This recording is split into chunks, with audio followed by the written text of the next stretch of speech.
with the rain slowing people down, welcome. We are so glad that you're here. This is the 5th community meeting that the Miami County Property Rights Group has held. This is a group of concerned citizens concerning the wind turbine industry that is trying to make its way into our county and the county next to us, Cass County. A little bit of housekeeping first. Bathrooms, go to the flag, hang a right. Bathrooms are on the left. Next bit of business is this is a very emotional topic and can get volatile, so keep it clean. We are in a school. And I want you to think about that. Where you are sitting. Where you're sitting is where a lot of kids sit. So when you're thinking about this turbine issue and whether or not it's right for this county, think about the kids. Okay. We have with us today Ted Hartke. Ted's from Illinois. He and his wife bought a lovely dream home in Vermilion County, continuing to raise their family there. 6 years later, wind company came in, and less than a year later, they had to abandon their home. Ted's here. He's an engineer. He's a surveyor. He has a lot of expertise, but he's going to be speaking to us about the reality of living in the footprint of a wind field. Welcome, please, Ted.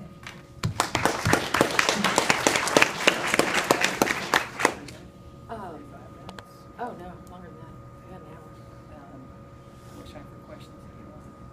45 minutes, half hour? Yeah. That's what I'm trying to do. Okay, we're trying to decide how long I should be talking up here. I plan to go for about 45 minutes. After that, we're going to take questions. I think that they prefer for you to write your questions down on a card. I will answer all of them if we have time. If we don't have time or they become repetitive, I plan to answer all questions written, and I will email to whoever, and that information can be distributed. I kind of feel like I'm talking a little bit quiet. Can everybody hear me okay? Okay. My name is Ted Hartke. I'm a surveyor and engineer, and I prepared my same slideshow. It's a repeat for me, but I always tweak it a little bit depending on what community I'm going to. Okay? So this first slide just has some generic information about where my old house was. None of that really matters. But I always show what kind of turbines were near my house. These were GE 1.6 megawatt, 100 turbines. That means these were approximately 495 feet tall to the tip of the blades. And I no longer live in this house at this address. This is a photo of my family. That's my daughter Sophia. That's myself, my wife Jessica, and my son Philip. And if anyone here wants to maybe smoke some cigarettes right now, that'd be good, I think, because back in the 70s at restaurants and cafeterias, I think that there were smokers everywhere, right? Unrestricted. Then in the 80s, when I was a child, my mom requested non-smoking, please, because we're little kids and we didn't need to be around that. And then in 2008 in Illinois, I don't know if you guys have rules in Indiana about smoking. In 2008, we passed rules that smoking has to be 15 feet outside the front door of a building. So the cigarette issue and the smoking and health connections, that's where we're at right now with wind turbines. Okay? In the beginning, the turbines were small and short. 300 foot tall, 350 foot tall. Now they are much bigger. And the setbacks that we started out with were possibly okay for a 300 foot or 350 foot tall turbine, but not now that they're double that size. This lady is Mary Barra. She's the president or CEO of General Motors. She got hired to clean up a mess when they had their ignition switches killing people. And her quotes, when the dust settled, she said, look, hope is not a strategy. You can't sit here and hope that the wind turbines, RES, they seem like nice guys. We think they're going to be okay. And RES is there, yeah, they're going to be fine. It's internet science. These people have problems. And when we see something going wrong, she also says that problems don't go away when you ignore them. They just get bigger. And she says you have to rethink the outdated assumptions and expose and correct injustice. So, before the wind farm was built near my home, myself personally, and the company I worked for, we were in support of the wind farm. It was going to be around my house. Some people said bad things about the turbines. I didn't care, because if my property value went down, I didn't care. I wasn't going to leave. I wasn't going to sell my house. If my property value went down, I thought maybe my taxes will go down too, you know? And I had no problems. So I eventually drove my kids to a church camp, and we parked in Bloomington, Illinois. These turbines are 400 foot tall. We parked on the end of a driveway, and in 20 minutes, you know, the turbine was running. You could hear it, but you also could hear birds chirping and a tractor a mile away. And I turned to my wife, and my kids were bored. They were ready to go. They were like, let's get out of here. Let's go to church camp. Everyone was bored, and I said to my wife, see, we have nothing to worry about. And we got in the car, and we went our way. Well, those turbines in Bloomington, Illinois, those were 400 foot tall, and they had a 1 acre blade sweep area.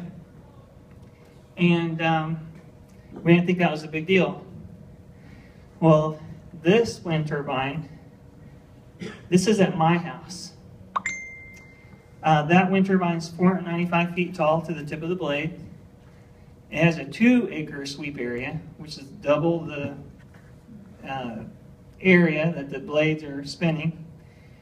And after it was built in 2012, in January 2013, January, February, March, April, and part of May, Invenergy shut these wind turbines off 51 nights, so my wife and I and my kids could sleep in our house. That nearest turbine is 1,665 feet away, and the third nearest from our home is 3,147 feet away. These turbines are an example of what it would look like if a 660 foot tall wind turbine was placed 3,877 feet behind this home.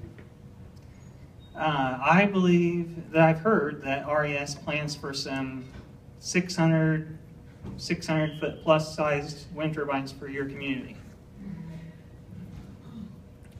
This is back in my front yard. The Invenergy wind turbine, number 57, is 2,225 feet away. This, if I was given a choice, and I asked Mr. Hartke, can you please just agree to tear down one turbine for good, and that's your settlement? This is the one I would turn off and have torn down. It caused most of the shadow flicker from my home, and I believe it was the one that kept us awake the most because we were downwind and in the exhaust of this turbine most of the time. The fourth furthest turbine away from my house is 3,454 feet, and I'm going to talk about how these were oriented later. So I've been to some other counties, and I encountered this lady, Mary Salata. I'm not sure how to spell it or pronunciation of her last name, but I did a similar presentation in Rush County. I got finished, and Mary stood up and said, Mr. Hartke's situation is an extreme circumstance, and we are not Invenergy. That's in a nutshell what she said. And Indiana, Benton County, they love the wind turbines there. It's a success. We have these government officials from Benton County saying that, man, we really had to have them. Well, I've been to Benton County. I've looked at those, and those are baby wind turbines. And she said in Benton County there was no problems. Well, Mary was wrong, because in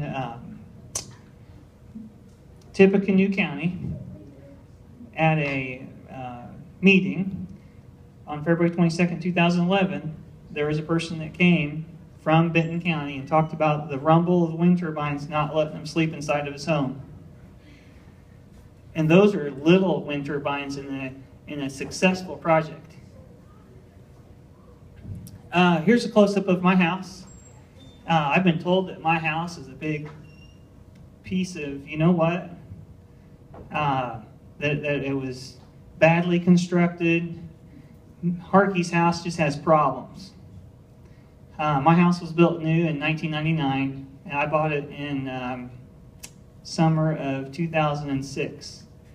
And when I bought it, it did not look like this. We did a lot of work to it to make it look like it does.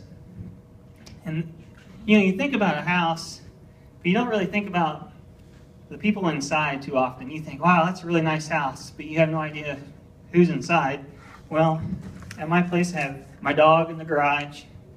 That's Philip's bedroom, my daughter's bedroom, Sophia, and my wife and I's bedroom below hers. And that's the Invenergy wind turbine 1,665 feet away. This is a view from my backyard.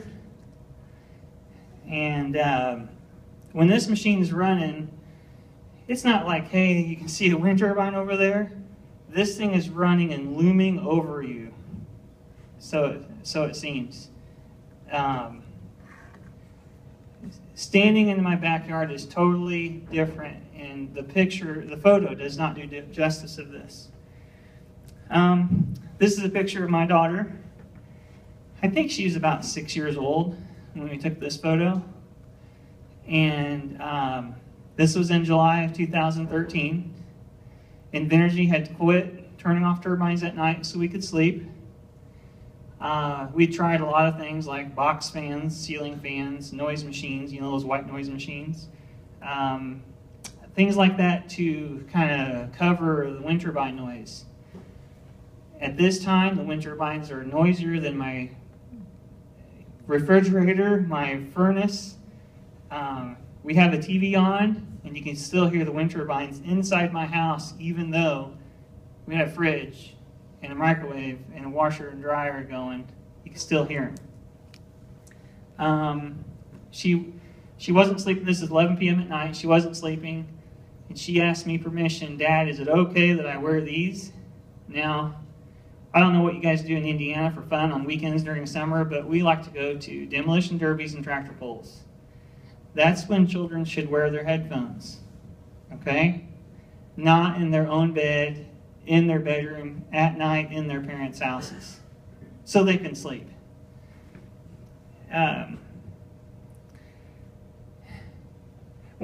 This photo has gotten out on the internet, and I still have a lot of mixed feelings about things that go on the internet. They stay there forever. And my daughter's 11. And I think this is going to follow her around for her entire life.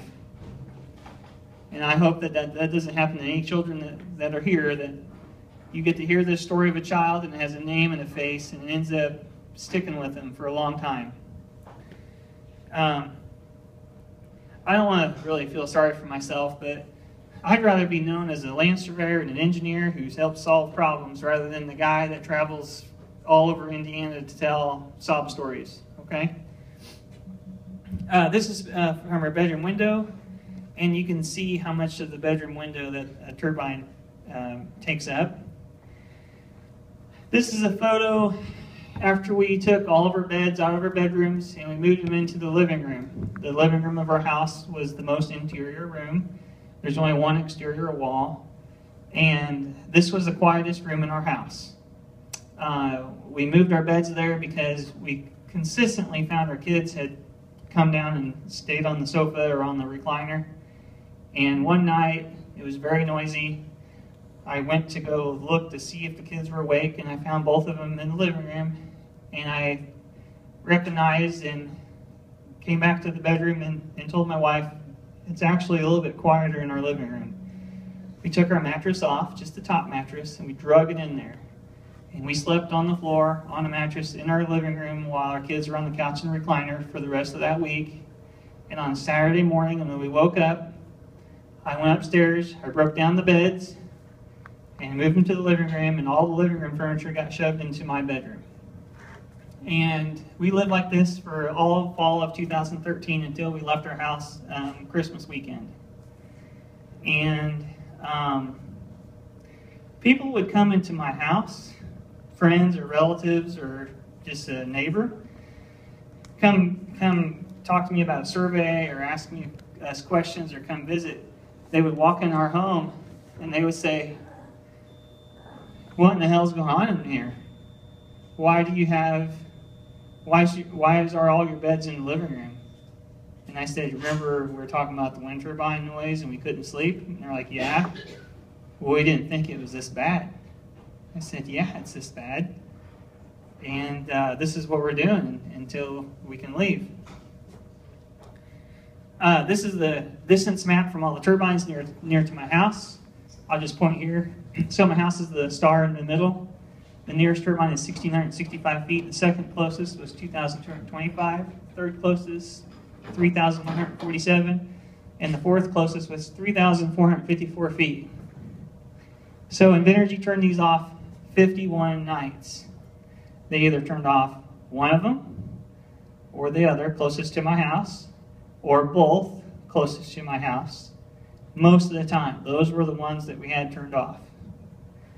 There are 2 nights when we would call Invenergy. We'd try one, try the next one.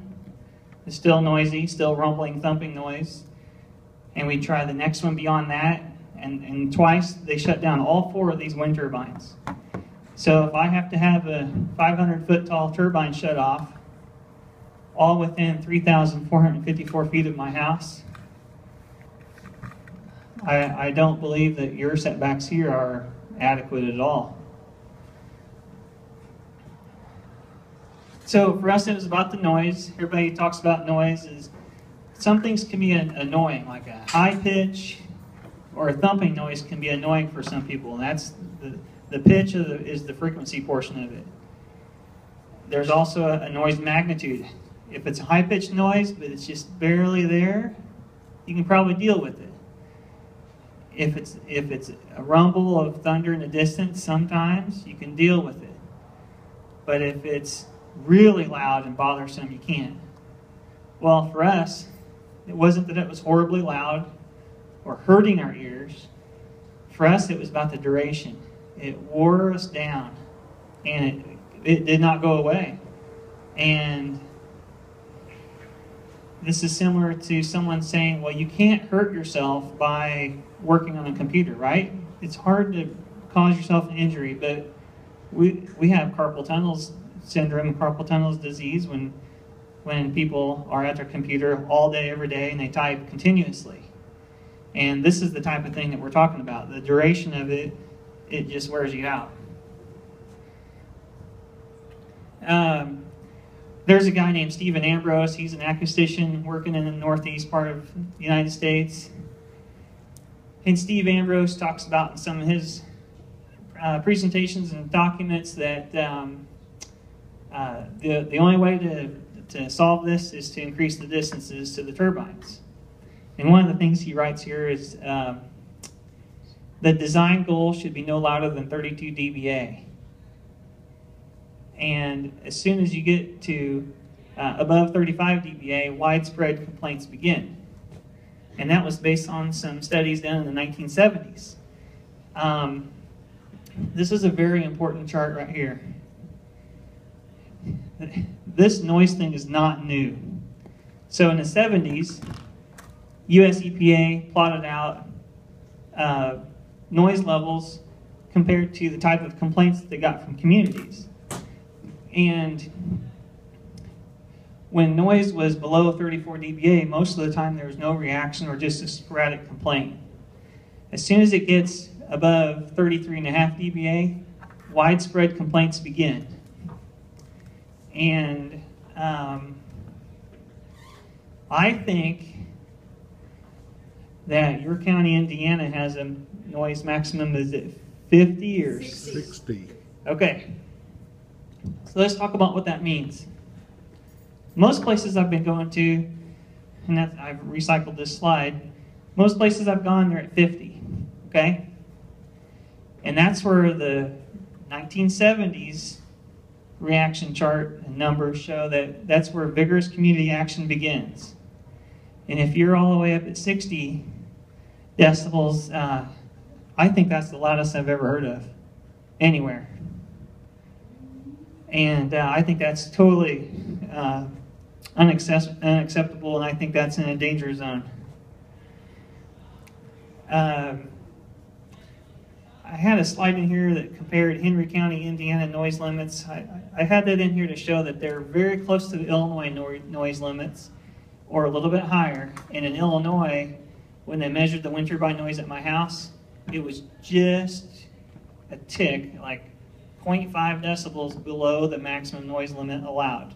So if I left my house with my Illinois noise limit, then I don't believe that the Henry County noise limit is appropriate either.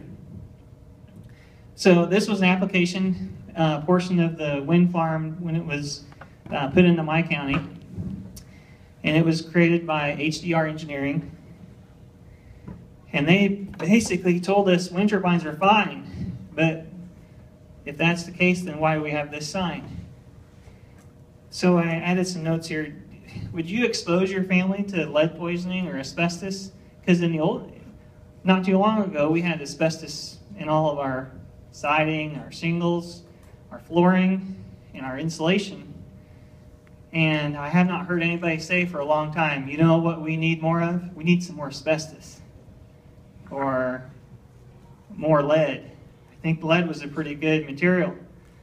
And maybe our county needs some more wind turbines. I don't think so. So in the HDR Engineering claims, they had in here the loudest predicted turbine sound level at a receptor in Vermilion County is 45 dBA, comparable to a refrigerator with a closed door. Now look, I own a refrigerator, and it was about 45 dBA at my house when they measured the noise level, but I don't sleep with my refrigerator. And I think that was a terrible comparison. It also talks about, I gotta go to my next slide. It says in there, majority of locations will experience turbine sound levels of less than 40 dBA outdoors. This level is sufficiently low to minimize or eliminate any potential for sleep interference. So what I'm seeing here is that 40 seems like the maximum noise level is where it should be. If HDR says so in the Invenergy wind farm application, I think the county certainly should be following the engineer's statement here. So don't go more than 40 dBA.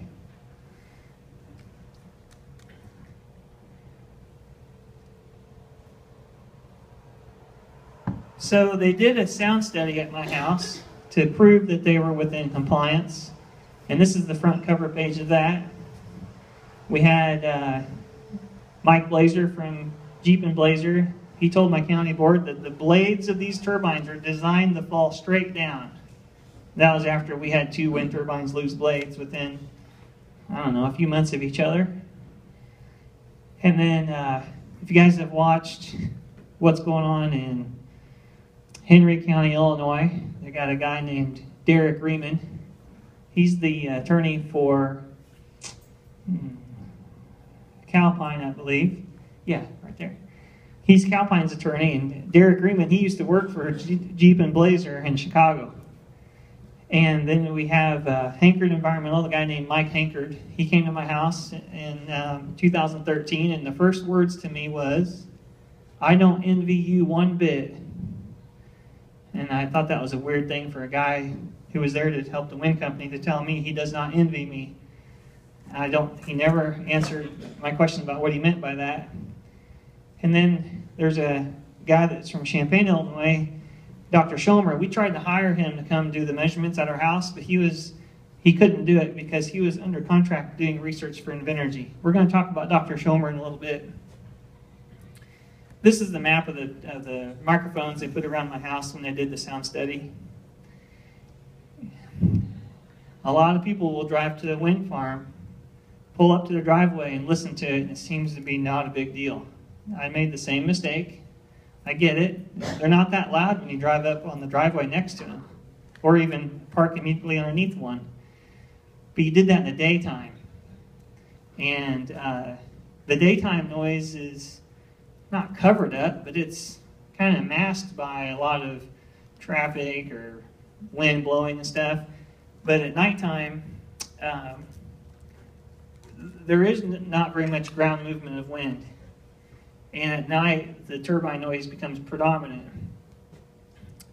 The sound study they did next to my house, 2 months of it was done during August and September, and there was a curtailment order required by U.S. Fish and Wildlife Service. So the turbines were not running at full capacity for 2 of the 4 months they did the sound study.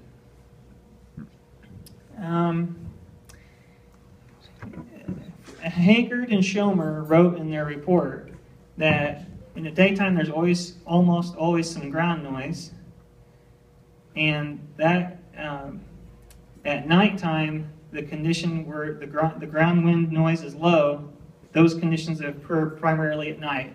I'm not here to talk about daytime use of my house. Our issue was sleep deprivation. This is a letter from Apex. Sorry it's so faded out here and blurry. But there's the middle part. It was a good neighbor agreement. I'm going to read this to you. This is a participation and support agreement from Apex. And they were offering $1,000 annual payment if you would agree to not talk about the wind turbine near your home. This was handed out to Vermilion County citizens. There were 3 families who refused to sign it. This is one of the families, Roebling. They did not sign the Good Neighbor Agreement, and Apex purchased their house before the project was built. This is Jeremiah Irick and his wife, and they sold their house to Apex also. I want you to look at this price tag they sold it for. On the tax stamp in Illinois, we can tell how much someone sells their real estate for because the tax stamp is $1 per thousand. So it was $295,000.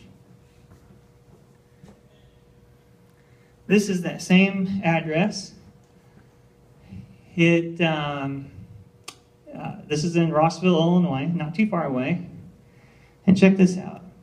Also, this property is part of the Good Neighbor Agreement, which Hoops and Wind LLC will give the new owner $2,500 a year.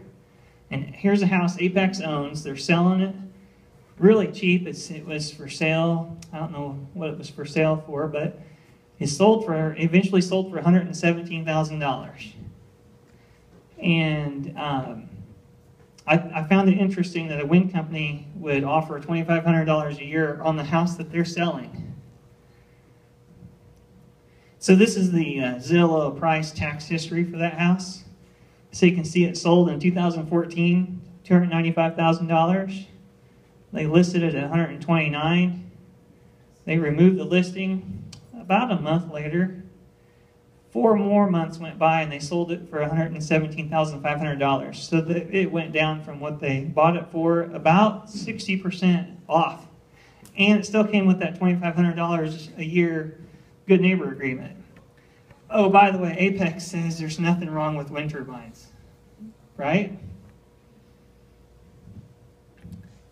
In Apex in Vermilion County, they had a lien situation. They didn't pay their contractors in time, so contractors filed liens.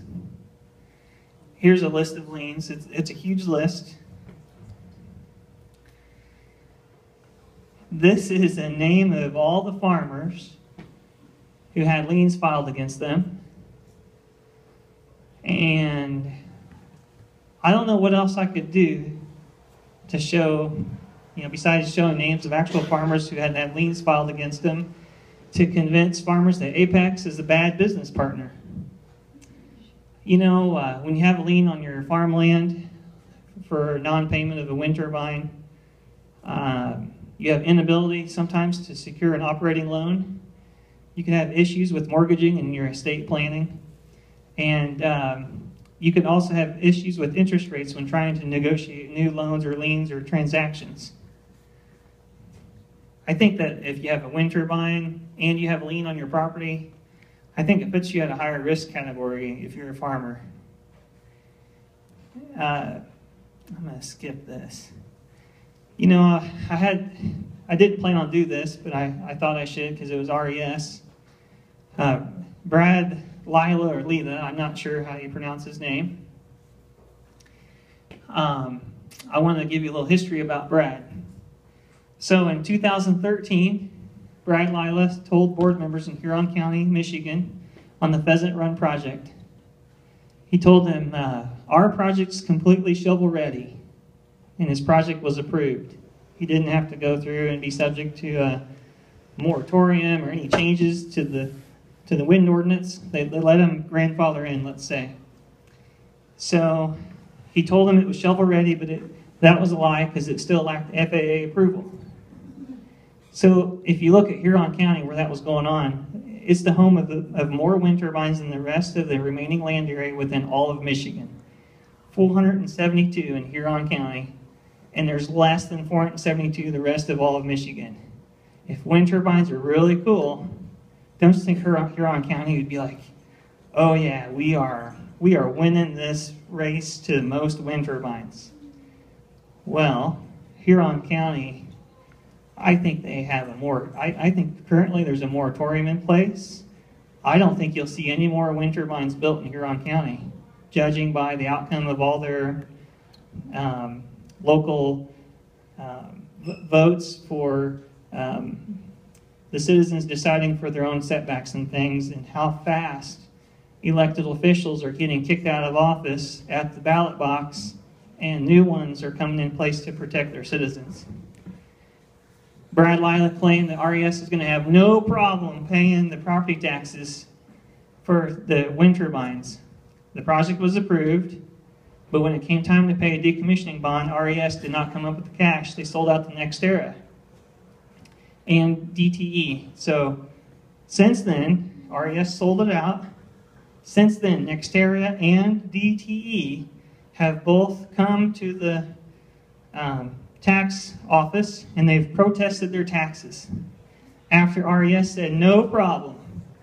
It was no problem for RES because they sold out. Maybe that's what they meant by no problem.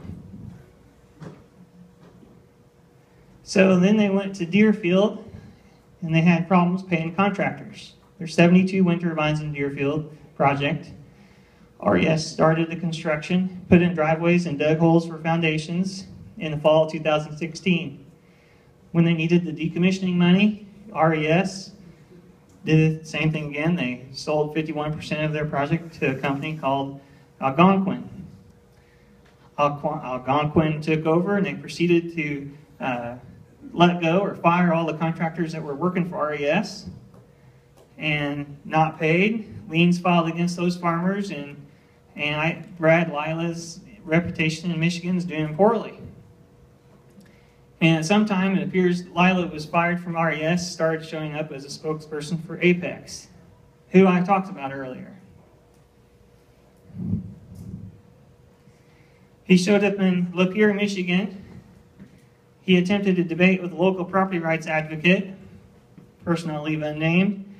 The debate was attended by 450 people. I've never spoken in front of 450 people before.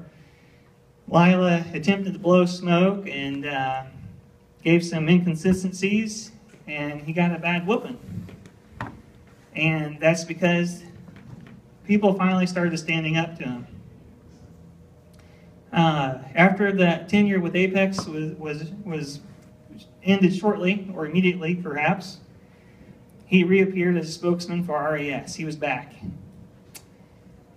And as time goes by, it perhaps is getting harder to keep track of Brad's problems with the truth and who exactly he's working for this month, this week, or this year. So I want to talk about this word. This looks like ingenious. That's, I'm a U of I person myself. You guys probably aren't. But I think no matter where you're from, this building is ingenious. It's a unique idea. It's amazing. I want to talk about that for a second. So this is my daughter's artwork. She drew this when she was 7 years old. She drew this when we were living in a double-wide mobile home. That's where we went to live after we abandoned our house. We lived in a double-wide trailer for a year and a half. So this is her note. I'm going to read it to you. By Sophia Ruth Hartke. You may think wind turbines are good, but when you have 50 by your home, you can't sleep in your own room. And you try to sleep, but you can't because of the wind turbine's engine noise. I had to move into a mobile home because my mom, dad, and brother, plus me, couldn't sleep. And that's engine noise. You see that? It looks like ingenious, but that's engine noise. So, after we moved, it was about 3 days before Christmas, we moved that weekend. I drove back to my house to get my newspaper on Christmas morning, and it had snowed. I pulled up to my driveway, and I looked back at my house. I still had a lot of stuff in there. We only took a few things just so we could live elsewhere. We didn't have near enough room for the stuff we had.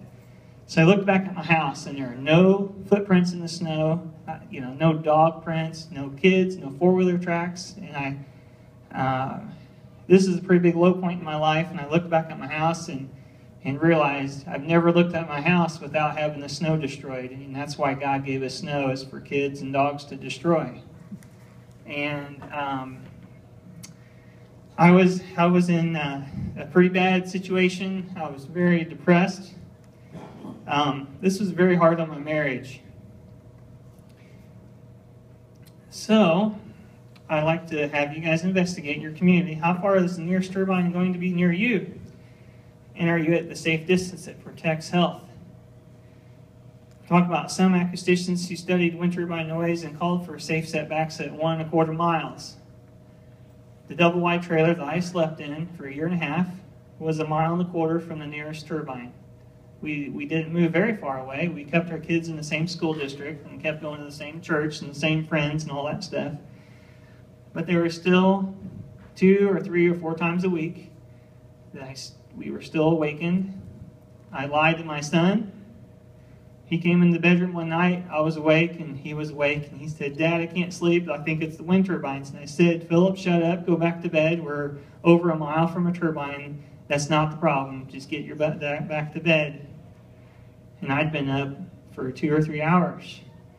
And had I not lived in the wind farm to know what that was and how it felt, like the awakening and the noise and how I was reacting to that, waking up in like a panic attack or whatever, because it was stimulating me somehow. Had I not known what it was and how it felt, and if I had woke up 1¼ mile away and that's where I always lived the whole time, I would have just blamed it on bad tacos or something related to that, or stress, or anything else, but I would not have related it to the wind turbines had I been 1¼ mile away the whole time. And in fact, I probably would have lived with it. I don't think I would have had a problem and never spoke out if it was that far away, because I wouldn't have even known. So you also want to find out the safe distance promoted by doctors for the most recent wind farms throughout the world. And this is a note for elected officials. There's at least one. He's a surveyor. He introduced himself to me when we began. And he said, he was talking to me, and I thought I wanted to tell him this, but I thought I'd just wait till the presentation. And I said, I want to tell everyone, elected officials' their only job is to protect health and welfare and safety. That's it. It's not their job to make farmers earn money on their farm. It's not their job to make energy companies profitable. It's not their job to make sure every road is paved. Their number one job is health, safety, welfare of their citizens, and that's it. If they do anything more than that, then they have lost the function of their job. I can let your group share this slide later. It's got a lot of information how far a blade can go.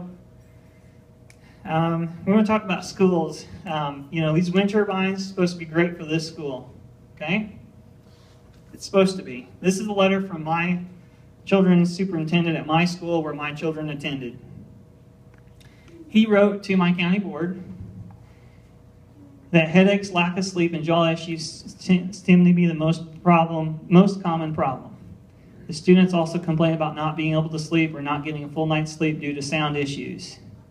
I was not fully aware of the impact that wind turbines would have on my school districts. It is never a good thing when children have health issues or family have to leave their homes to get away from turbines. The revenue generated is a blessing to our schools, but the unintended consequences are real. I hope this letter sheds light on real issues that affect districts that house wind farms. I also hope when ordinances are discussed in the future, these issues are considered. So you saw a photo of my kids at the beginning. They're pretty small. Well, here's my kids nowadays. We should have verified some things before welcoming wind turbines. Some of the lessons I learned, I pretty much went over that. The last one's funny. If turbines are okay, then why does Brad Lila's former employer, Apex, why did they purchase homes of nearby residents if turbines are okay? That's my daughter when we started this. She was 5, and now she just turned 11 like a couple weeks ago. And she starts out a little baby, and now she's a gymnast. And this is my son. He started out 8 years old, and now he's going on 20. He's a good kid. I'll tell you something he said if we have time. So, we were perfectly fine with our neighbors doing whatever they wanted on their land, but our problem happened when what they were doing came inside of our home. When they came inside my home, and it affected my kids under their covers, in their bed, in their bedroom, in the house that my wife and I were working to pay for and have for our children to enjoy and live in. Our home use was taken from us, and I don't think that Macy, Indiana should be the next experiment on this. Dr. Schomer, I talked about him earlier. He has a bunch of slides, and one of the things I want to say is that the nighttime noise level at most should be less than 39 dB. To get most of the noise always less than 39 dB, you needed to design the noise level at 34 dB, so that sometimes when it's louder than that, have a little tolerance, when it's louder, it's almost always lower than 39 dB. So design the distances for 34. When Schomer went to Livingston County, Illinois, I'm sorry this is so blurry, but it's just a screenshot of a blurry video that we had. He took Invenergy's project layout, and he tested it for all the homes in the project, and I think there was 220 houses that he tested, and he kept changing the setback 250 feet at a time, and finally when he got to 3,250 feet away from all the homes, he still had 2 of the 220 remained unprotected. Okay, so at 3,250 feet is where Dr. Schomer landed with his summary in Livingston County for a 499, I think it was a 499 foot tall wind turbine. Okay. I think it was pretty amazing that in 2013, Invenergy were shutting off all the wind turbines within 3,400 feet of my house. And then, I don't know, 5 years later, Invenergy's acoustician says, I think 3250 is my recommendation. So I think that could be a minimum setback from houses if you want to have it that way. So if you're trying to figure out how loud you can stand it to be at what distance, noise goes down by 6 decibels every time you double the distance. So if you want to take a noisy turbine at 102 decibels, that's 1 foot away from the turbine, basically right at the turbine. And it cascades down this chart. So Dr. Schomer shows that the distance corresponding to 34 dBA is just over a half mile or thereabouts. Boone County, Illinois based their ordinance property lines setbacks to the property line at a half mile. From this slide from Dr. Schomer. I guess I had my beds in my living room in there twice. I had a thought. I added this on here. Does a Macy, Indiana resident, does that Macy, Indiana resident, do they own all of the area inside their house? Should they be allowed to use all of it? All the space inside their home? Or should local officials say, hey, RES, we believe Brad, he seems cool, we're going to let you build wind turbines, and the neighbors are just going to have to lump it. They're just going to have to get used to it. So I'm going to talk about what I think you should do with that. I think now, my title of my slide was Stop and Let's Think for a Minute. Right now, put a moratorium in place. It's not a no, it's not a yes, it's a stop and wait and let's think about it. A better idea would be wait and say, hey, everybody wait on this. We're going to see how everyone else does with a 600-foot tall wind turbine, because they've never been built anywhere in Illinois or Indiana so far. Ted Hartke came and spoke. The turbines next to my house are the largest ones in all of Illinois and all of Indiana so far. And my house is abandoned. So let's wait a little bit and see how it works for other communities before we bring them in here. That sounds reasonable. It's kind of like buying a new car. If you wait till next year, your new car model will be 1 year newer, and it will be the newest model, and it will last an extra year at the end because you waited a year to buy the new car. Let's do that. So I advise you to at least suspend and put a moratorium in place and stop it and get all the facts. So, does anybody recognize this house? Who recognizes it?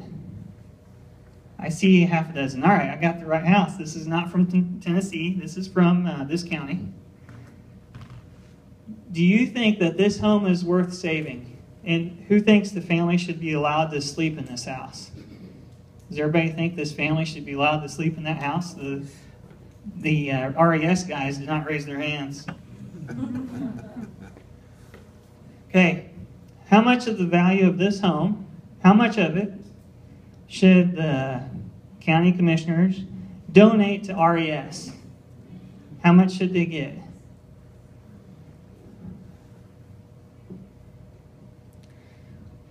When I look at this house, and let's say this person's pro-wind.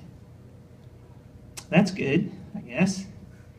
But if they're not pro-wind, and a county commissioner thinks, hey buddy, 1,000 feet, you're going to get a 600-foot tall wind turbine. I think this homeowner should say, no, Ted Hartke was here, he told us what's going to happen. I want to negotiate that myself. So when you're creating your ordinance, you can put a wind turbine 5 feet from their house as long as they'll sign a waiver to whatever noise limit, whatever distance. That's cool, because what happens there is every homeowner gets to choose for themselves how much they want to tolerate or give up and negotiate that with money or favors or whatever it could be. Don't have the politicians or elected officials stuck in the middle. If they're stuck in the middle, a wind company could sue them for keeping them out and not letting the farmer have a turbine because they made the setbacks ridiculous, whatever. And they also won't get sued by the homeowner who claims that you stole the use of my bedroom. That's where my wife and I are, and you've intruded. So a safe thing for elected officials to do is put in safe setbacks and put in a waiver in there and allow anybody who they want to it's a free country, allow them to negotiate their own deal instead of being a middleman. So, Invenergy, who gave me nothing except a hard time. Invenergy went to Livingston County, and I could see the door closing. I'd been there for, I don't know, half a dozen meetings, 2 or 3 or 4 I may have spoke at. And they saw it slipping away, and they tried to convince the elected officials that we're going to help these neighbors with their internet science behind them or whatever their problem is. We're offering, their last offer was, they're going to, if you approve the project, the property value guarantee payment was a lump sum ranging from $15,000 to $20,000. When they offered the county board to pay the neighbors $15,000 to $20,000, at that moment is when I realized that the citizens should be negotiating on their own and not having the elected official tell you how much this used car should cost you. I want to know if RES is treating the Cass Miami citizens fairly, or is RES counting and depending on the elected officials to sell out some of their citizens. You know, I showed a really nice house earlier. Has anybody ever seen this house?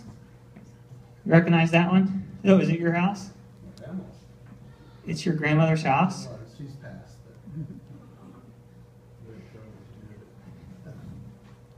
So you were in this house as a child?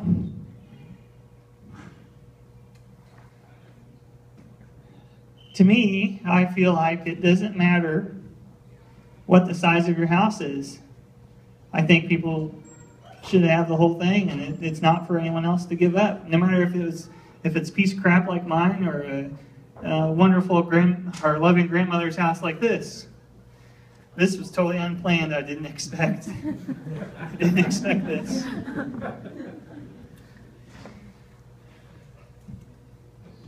Does anybody see where this house is at? Anybody drive by this one? There's a guy in the back said he knows where this house is. That is a Miami school bus in the background. I wish my photo was clearer. This is the house of a bus driver. So let's say you're a bus driver and you have what happened to me. And my wife and I and my kids, and I'm a bus driver, I'm not allowed to sleep for 2 or 3 nights straight. And I'm running behind. And I look back at my emails I wrote in 2013. I don't recognize my own words. I can't believe some of the prices I gave out to some people for surveys because they're either way too dirt cheap or horribly expensive. I rip people off, and I read those emails now, and I look at the date when I wrote that. It was in 2013, and I was sleep deprived as hell. My neighbor runs an asphalt plant, and he almost dumped a load of asphalt on top of a driver and stopped himself. And he could have caused severe injury to a truck driver dumping a load of asphalt in the cab of a truck. It was a close call. And in your community, your school bus drivers live near a wind farm, or RES's proposed wind farm. Should this, if it was come to know that a bus driver was sleep deprived, would he still be allowed, or how good would you feel about him driving kids around every day? This was the first photo I took when I rolled into town. It's about a mile south of here, I think, is where I saw that house. So we drove through Macy. Macy's seems to have some challenges. It's a pretty run-down town from what I saw. And I thought about, will the wind farm improve the lives of people who live in Macy? This is probably more towards the elected officials. I'll probably just hand this out as a landowner. I think I've covered all this stuff. Some of the minimum requirements I think you should have. I have an idea. How about you have Brad, Lila, and RES and their attorneys and their engineer sign a document, and this is how it's going to read. Us, we, the wind company, and all of our helpers, we promise and guarantee that everyone will still be allowed to sleep in their homes. All the children will be allowed to sleep in their beds without headphones if you approve our project. And if it doesn't work, and there are problems, and kids go to school sleep deprived and their grades go down, or whatever happens with their health due to the sleep issues, we'll buy that house. Have them sign that. I think that's totally fair. If Invenergy would have done that for me, you guys would be on your own. I would not be here. I guarantee you I would have sold my house and moved on down the road because I would have felt the wind company did the right thing. I can't tell you how envious I am of those people in Rossville, Illinois, that Apex bought their houses. I think that's an awesome deal that Apex bought their homes. It seems to me like that back and forth worked okay. So, in summary here, I want to tell you that our children are the most vulnerable things that we have. They need wise adults to make wise decisions on their behalf. That's the end of my slideshow. I had one more slide that I forgot. I sold my house September 20th, 2016. I sold it for $363,000. I sold it about 3 years after I left it. It was almost 3 years. And for a 3-year time period, paying my mortgage and my taxes and my utility bills and going there and mowing the lawn and all that stuff, and some of the value of my home that eroded away, it was about a $100,000 mistake for my house. And so I sold it for $363,000 to an older woman who was a leaseholder. And in September they bought it. They moved in sometime in November. And they moved out in April. And my house went up for sale June 1st on Zillow. And it's listed by RE/MAX. And that's about almost 280 days ago. So I can't believe that my old house, which was perfectly wonderful, perfect and wonderful for us, the new owners don't live there anymore. And I don't know who buys a house and only lives in it for about 4 months. And maybe I'm just super unlucky, or perhaps there's a real problem. I find all that very interesting. I didn't come here for the fun of it, and my only goal here is to save some of these nice houses I just showed pictures of. And I'd be glad to take on any questions you guys have. I'm an open book. Even if RES has a question, you write it down, you send it up here, I'd be glad to answer all of it. And how are we doing on time? We blow it all? We're doing good. We have about 25 minutes. Okay. Does anyone have any questions? Do you have a basket back there? One of you ladies want to get the basket and bring it around?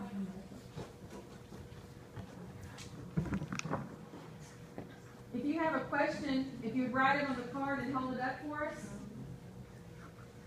Anybody? While you're gathering some questions, I had a couple other comments I shared with Becky. So I drove to Becky's house to have her show me where the wind turbines might go. And I got in the passenger side seat of my truck, and she's flying down country roads and hitting every pothole. And I say, you know, my truck was clean when I got here. And she's like, whatever, big wuss. But we got I don't know, we run around just a few miles, and I turned to her and I said, Becky, this place is way too nice to have wind turbines. I didn't see a single place that was crappy enough to have a wind turbine at. So, you know, don't sell yourself short. You have a really nice place here. Okay, this question says, why do you think, in your opinion, our county commissioners... All right. It's not written very good. It says exactly, why do you think, in your opinion, our county commissioner works for RES? Question mark. I don't know. Okay, maybe it's interpreted as this. In my opinion, are our county commissioners working for RES? We've got one. There's one. He said no. You have one that's an employee of RES? Yep. Okay. You can ask him that. Okay.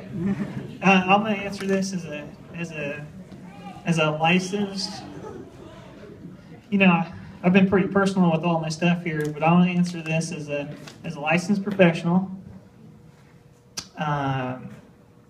When I get a phone call from two landowners and they're sparring over the position of a property line, and you're the second caller, so I know of the problem, I always tell them, hey, your neighbor, I kind of know your situation. Your neighbor already called me, and your neighbor says you're a psycho or whatever.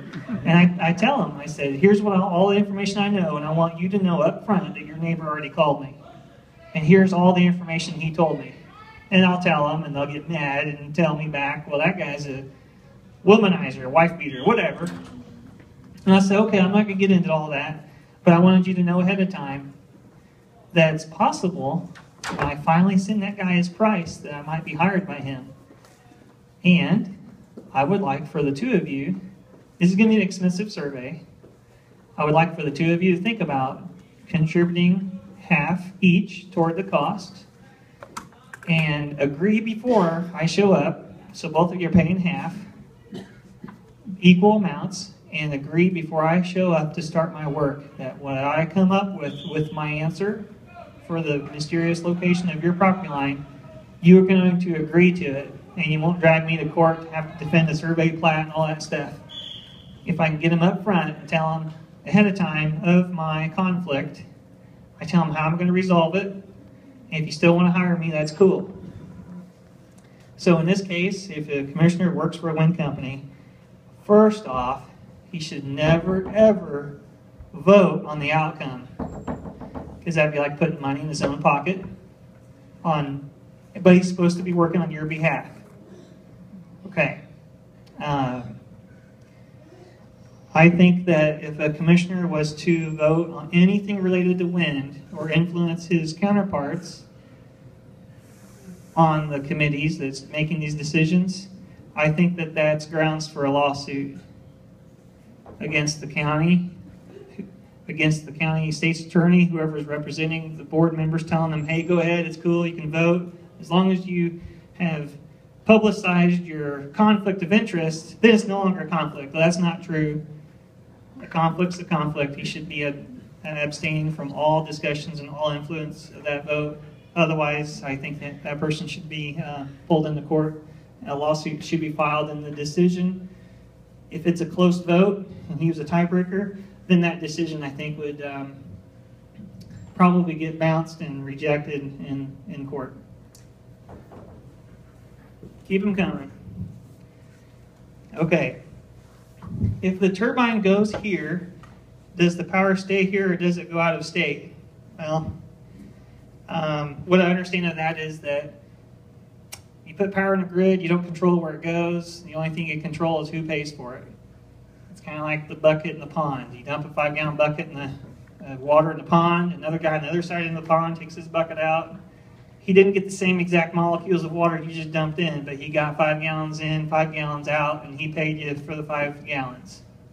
So that's kind of that's an easy question. Are setbacks mostly or recommended from houses or property line? Okay. I'm a land surveyor. I believe that you own all of your land, all of it. I think that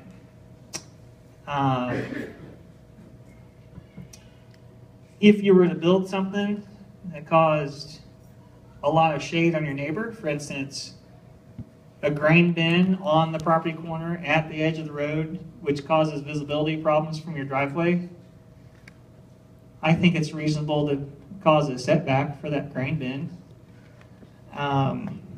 Even though that farmer owns all of his property. For the record, I grew up on a farm. My dad and my brother are both farmers now.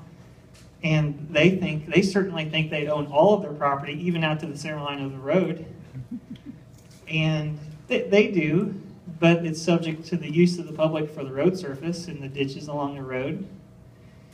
I can tell you that the homes and the homeowners, for the size of their footprint that they use, per square inch, they pay a lot more in real estate taxes than the farmer does for vacant land that's used for farming. If a wind turbine was built 600 feet from your back property line, and the GE safety manual for that turbine says that you have to run upwind 500 meters, which is 1,640 feet, sounds to me like they have 1,100 foot of safety hazard area that encroaches onto your area that you're free to use all the time because it's yours, and they never paid for that easement. I think your setbacks could be two things. You could have a noise limit setback that's to the residents. I think you should have a safety setback to your property line. And I think a combination of those would be good with waivers. That way you can negotiate all of your own land, bedrooms or not included. That was easy. Give me another one. Nobody's asked me the hard questions yet. Maybe these are coming back to my memory. I'll tell you a few. Were your roads actually better when the project was done? They were better, but they were dangerous. All of our roads, all of them, have a pretty steep drop off the edge of the road. The surface of the road is 18 feet wide, but if you happen to drive 18 feet and 1 inch, you're going to go into the ditch. I think there's been 2 semi-trucks flipped over in our ditches within a couple miles of my old house. You know, the road thing is kind of like you get what you pay for. If you have a good road commissioner that stays on top of it and he can hold his own against the wind company's people, and your township has a great attorney who keeps you from handing over the bond money that they posted, you could really make the wind company come to the table and fix your roads. Next to my house in Vermilion County, I think that we've held on to all of Invenergy's bond money. We've never given them any of it back. And there are 9 miles of road that were let out for bidding for them to be totally removed and replaced because there was a problem with the concrete stabilization. You know, we heard of lime stabilization. In our community, they did concrete stabilization. And it reacted with the coal ash mixture, cinders that were put on the roads. And they have, some of our roads have completely failed, and one of them has been totally closed. So it's a mixed bag. Next question is the commissioner. Okay, this is funny. Some people don't like this commissioner in this room. That commissioner represents the project footprint. Okay. A hard question. Okay, here it is. So when we were having trouble sleeping, we asked and begged the wind company to come measure the noise. Okay? Measure the noise, figure out the problem, turn off the wind turbines so we could sleep. That's all we want. And they were jacking us around, and they showed up with a letter to our attorney. Mr. Attorney for the Hartkes, we're coming next week. They need to sign this contract. And we said, let's look at that. We looked at it and it said they have full access to everything on the whole property, hold harmless agreement, lots of typical contract stuff, but they wanted full access to my house, all of it, all my property. And they're going to measure all the sound and all the noise. And I thought, first off, I thought privacy issues. I'm talking about this stuff with my wife, and we're arguing about finances, or I'm doing some business deal, and they're going to have a recording of everything that happens inside my house. I thought I didn't want that. And then my wife turned to me and she said, but Ted, I don't want them recording our, she was thinking arguments, and then she went, after you argue with your wife, you make things up, make up time, whatever. And it was very awkward for me about a month ago at a ZBA board hearing. I'm under oath, sworn testimony, and they said, Mr. Hartke, why did you refuse to let him record the noise at your house? You're not cooperating. I said, I didn't want to cooperate because I didn't want recordings of my interactions with my wife. And the guy asking me questions just didn't get it. He kept pushing and pushing. And I got to the point where I looked around the room to check. Everyone else got it except this guy that I did not want Invenergy's sound acoustician recording me and my wife having sex. And think about that. RES wants to prove that you're fine and want to measure the noise inside your house to prove it's under 35 dBA inside your house. Okay. I don't think that they should be allowed to do that unless you've signed a waiver of some sort. So Invenergy, they gave us like a week to agree to this, and we kept telling our attorney, hey, come back with, they can measure it at the property line because that's the legal location where you're supposed to measure in all of Illinois.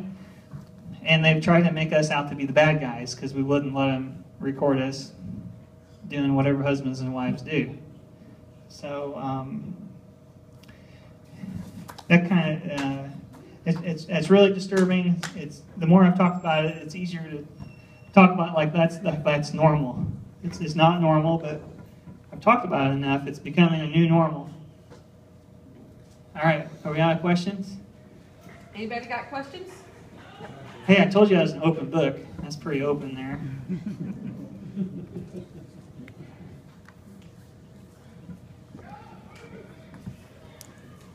Let's get started. Can turbines leak oil? Yeah, they can. I've seen photos where there's probably a 55-gallon entire barrel of oil underneath of a turbine. It's spewing down the sides. Look that up. You'll see photos on the internet. I'm not advocating for internet science, but there's a lot of good stuff that's actually true that you can find on the internet. Just do a good job sorting out the garbage. Anybody else? Yes. You've talked about the noise level. How about vibration level? Okay, here's what I've seen about the vibration. So I owe you more of an explanation about what I think was happening.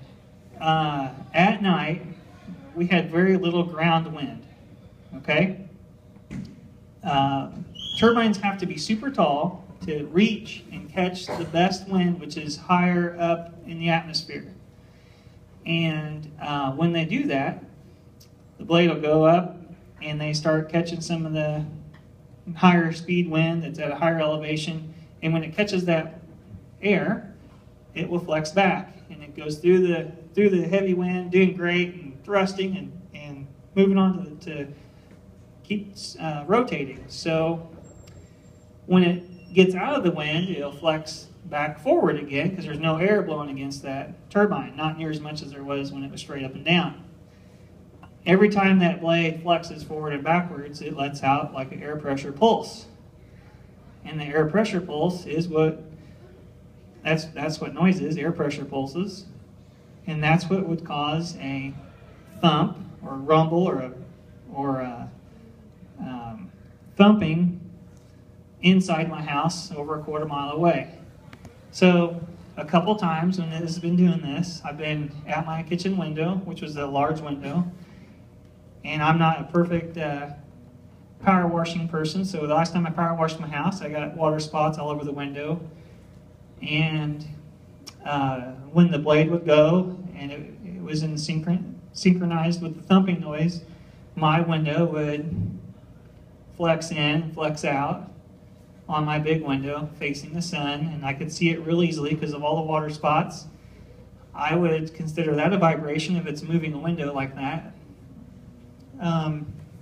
You know, standing outside my house, it didn't seem like a big deal, but at night or in the day. But when I went inside my house, it kind of filtered out all that birds chirping and leaves and corn making noise from wind. And you go inside my house, all I'm left with is a rumble, thumping noise. After we moved from the house, after a year and a half later, we moved and moved out of the double wide trailer. I was, I don't know, talking about random stuff with my kid and my son Philip. He said, "Hey Dad, look at this." And he picked up a mug in his bedroom. It's this Jeff Gordon mug. And I said, "Yeah, I remember that." And he said, "Dad, when we lived at Hope," that's the name of the little town my house was at. "When we lived at Hope, that mug was sitting on the edge of a piece of cardboard that I used as a roof for my little shed I stored my Matchbox cars in. And one time when the turbines were running, that mug, I heard a noise. And I couldn't figure out what the tapping noise was. And it was because the mug was rotating back and forth, and it was making that cardboard card kind of crinkle or just move. And it would go back and forth. And Dad, do you think that was the wind turbine doing that?" And I said, "Philip, how come you didn't tell me? You know, we could have went up there and looked at that." And he said, "I didn't know. And I haven't thought about it since, like, we lived there." And he remembered that. So, vibration, the Jeff Gordon mug, yeah, and my window throbbing, yes, on both those accounts. And as we compare notes, as I've compared notes with other people who have gone through the same thing, I've had a guy in Michigan tell me that the wind company told him that, hey, it might have a little bit of vibration, but it's not causing any structural damage to your house. I thought, holy crap. I guess not. All right, we ready to wrap this up? Yep. All right. All right, I haven't seen any more questions there. I'd like y'all to thank Ted for coming. Welcome. We're stopping at this moment so you have a little bit of time to look at the displays, get some handouts, get signed ups. Yes, sir. Is there anything on wildlife or livestock? Does it affect? Yes, sir, there is a lot. There's some handouts over there. We have handouts with a lot of links, and we'll be glad to talk to you there. We've got about 15 minutes that you can look at the things that we have before we load up our vehicles to go to Amboy for the 7 o'clock meeting. So thank you all for coming.